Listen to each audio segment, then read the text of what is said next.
Good morning, boys and girls of the internet. Today is Saturday, December 22nd, 2018. Speed Vlogs number 355. And I'm wondering why I have Toy Story up here. Computer animation. This was the dawn of computer animation, and this is arguably what kind of pushed me into wanting to go into animation myself.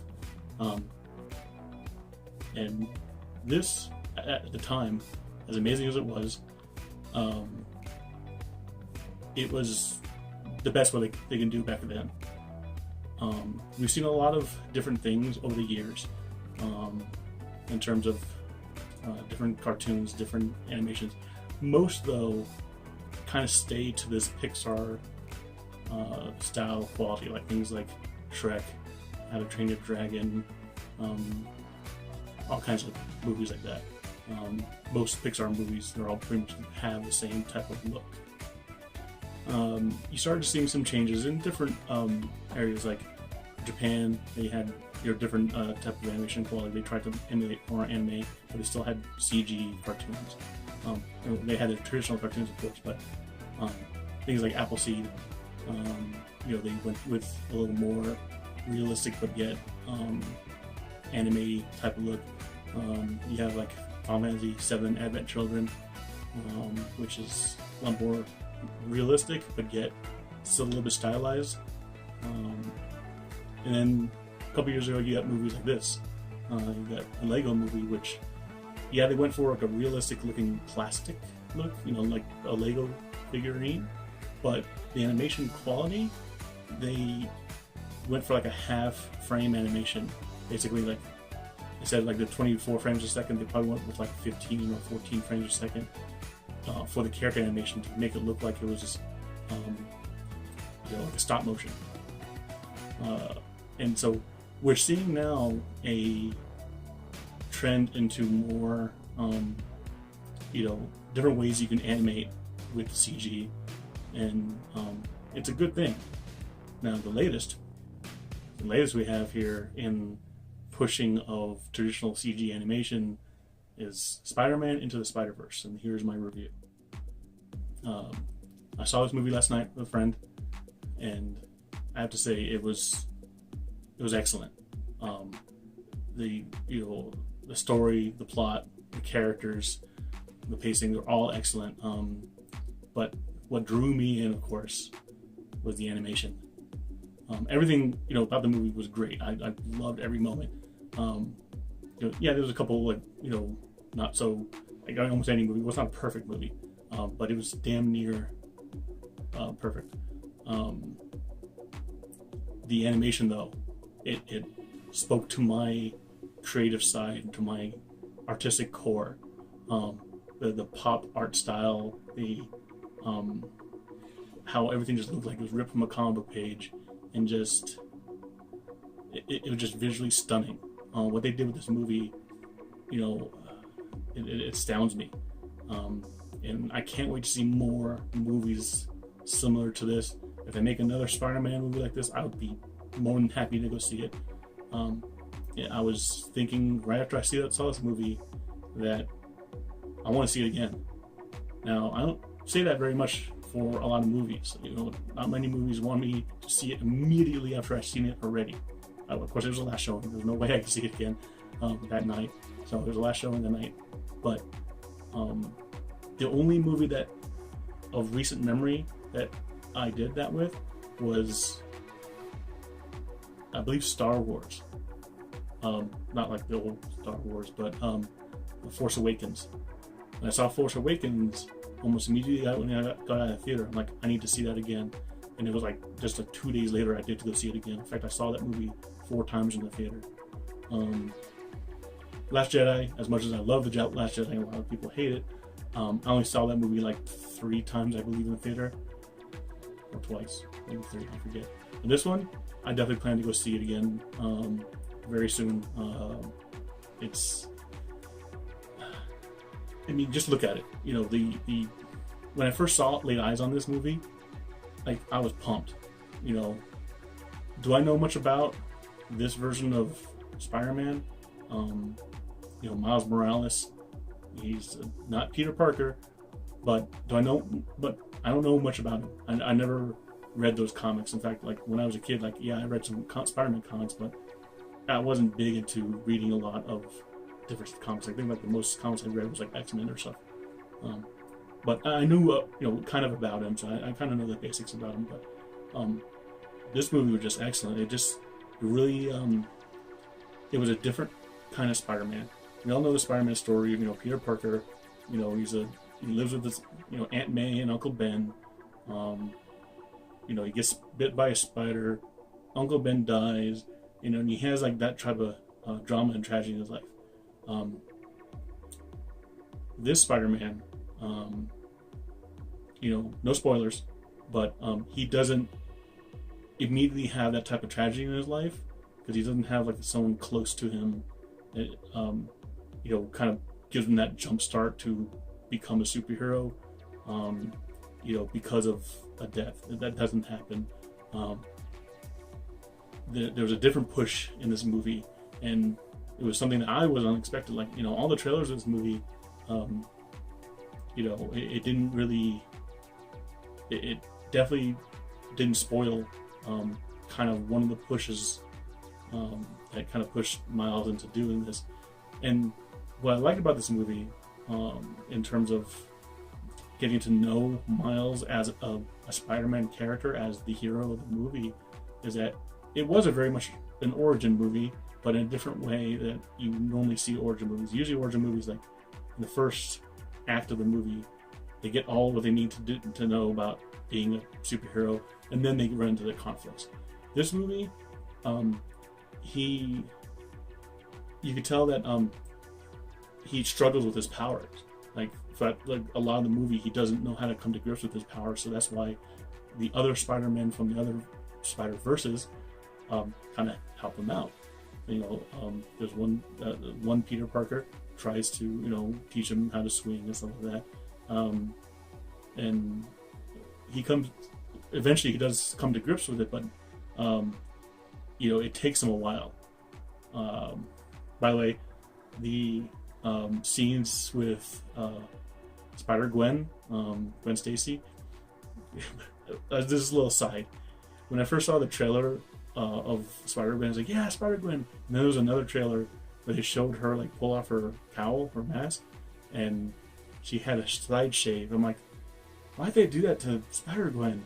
Why'd they give her a side shave? And I was kind of miffed about that a little bit because I was like, okay, whatever.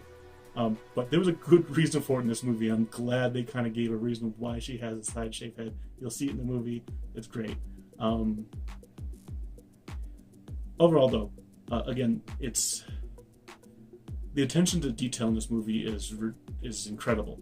I have no doubt that the animators today, they can pretty much pull off anything. But again, as I said in my intro to this review, a lot of animated cartoons up until this point have all pretty much been the same, with a few exceptions. Like I said, Advent Children, that's a Japanese CG movie. Appleseed, again, Japanese.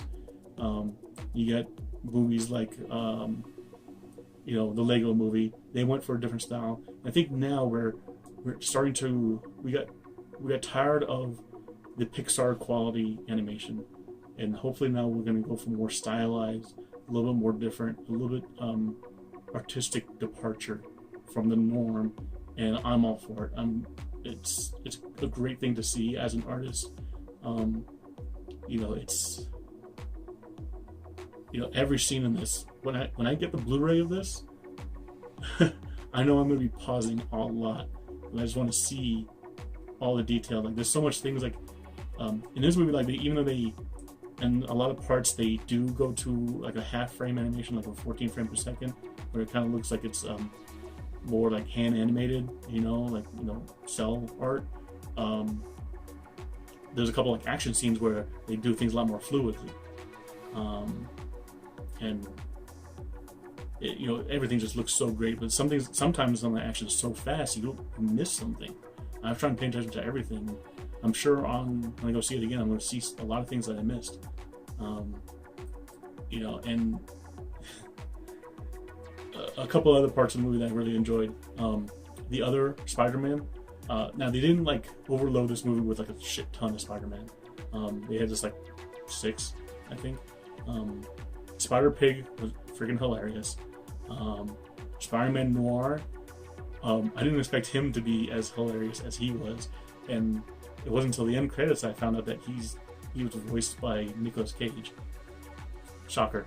like wow, it was crazy, and like he did a great job. It was a really good pick for him. Now, some of the other ones, like there was like the Asian Spider Girl that was like she had a big neck. I know nothing about her. I'm sure there's like a manga of it out there. She was cute, but she wasn't really that integral to the story. Now, there's other characters in this movie that I didn't know about. Like, sure, you have your staples, like, you know from the trailers, like Kingpin, he's like kind of a big bad guy. You do see Scorpion in one of the trailers. There's a couple of other enemies that I'm not going to spoil that I had no idea that was in this movie. And one of them, I love the take they did with this enemy. It was completely out of left field. I didn't expect it, and I was like, that's a shocker. It's not shocker. Sorry. It was a big surprise. Let me just say that. But one other character that I don't really remember his name. They said it in the movie, but I didn't know who he was. But he was a presence in this movie. Like whenever he like appeared on the screen, like there was like a music track that played for him, and it freaking gave me goosebumps. I was like, oh, damn! Like it really instilled the fear that, you know, this bad guy, you know, how dangerous he is and how it's epic. Let me just tell you, it's really badass. And of course, when that bad guy shows up, I'm not gonna spoil anything, but I did make a prediction, you know, after a couple of scenes of seeing him. I was like, and I was right with my prediction. See if you can see it too when you go see the movie. I'm sure a lot of you have seen this movie already. This movie's been out, you know, by the time I'm recording this, over a week now. Again, the movie. It hits all the high notes. I mean, if I have any, complaints about it, I really don't. Like, I tried to think of some negatives for this review, and I really can't think of anything.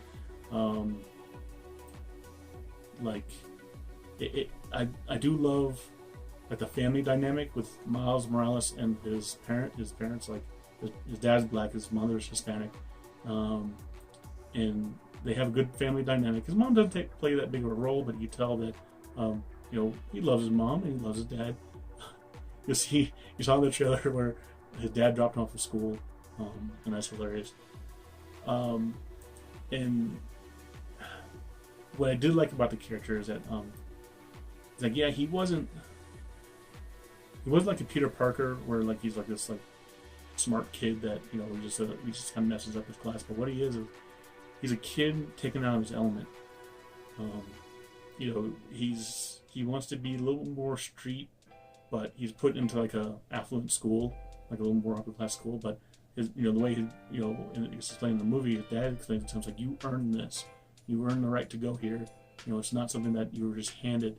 You know, so be proud of that. And you know, it shows that, yeah, he is a smart kid. I don't know if he's like Peter Parker smart, but he's very, you know, intelligent, and he really does fall into the circumstances rather well. Again, I'm trying to think of some negatives, and I can't really think of anything. Some people might say like, oh, some of the music tracks, they sound too hip hop and R&B. Me, I'm not a big fan of hip hop and R&B or rap or stuff like that. But the soundtrack in this movie didn't bother me at all. It fit the movie. I enjoyed it. There was a lot of really good, music in the movie. Again, it fit really well. Each character had their own theme, and it was just overall they did a really good job with the music in it. The plot, of course, it's Kingpin. He's trying to open up a dimension to other parallel universes. They tell you why in the movie. I'm not going to spoil that, but it kind of gives Kingpin himself a sympathetic look. Now, overall, though, Kingpin's character, he's kind of like a generic bad guy in terms of, yeah, he's a big, mean, evil guy. He's doing whatever it takes to get his goal. His goal is, it's pretty noble if you think about it, but it's his doing that he's trying to rectify.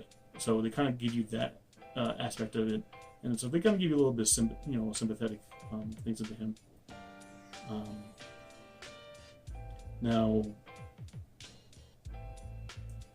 other than that, without saying more about it, I don't want to make this like super long. I can talk about this movie forever, but if you do anything, stay to the end credits. We all know by now, all Marvel movies, even though this is a Sony/Marvel movie, it's still a Marvel movie. Stay to the end credits. They all do this. They all put something at the very, very end. This shit takes the cake. It's by far the best end credit, Marvel scene ever. At first I was like pumped, and then I was laughing my ass off. I don't want to say too much, but it made me die. I was like, my sides were hurting. Let me just say that. It was excellent. I'm sure by now everybody could, find out spoilers online and figure out what I'm talking about. But overall verdict, and I don't say this lightly. Everybody remembers the Sam Raimi Spider-Man movies with Tobey Maguire, and everybody knows that the first and the second movie especially, were like the best Spider-Man movies made so far. Spider-Man 3 was a dud. That movie was crap. Amazing Spider-Man, that was okay. Amazing Spider-Man 2 was crap. Spider-Man Homecoming, that was a good movie too. But in comparison to all the Spider-Man movies made in modern era, I don't say this lightly, but Spider-Man Into the Spider-Verse is the best Spider-Man movie yet. It's that good, and again, I don't say that lightly, but it has my highest recommendation.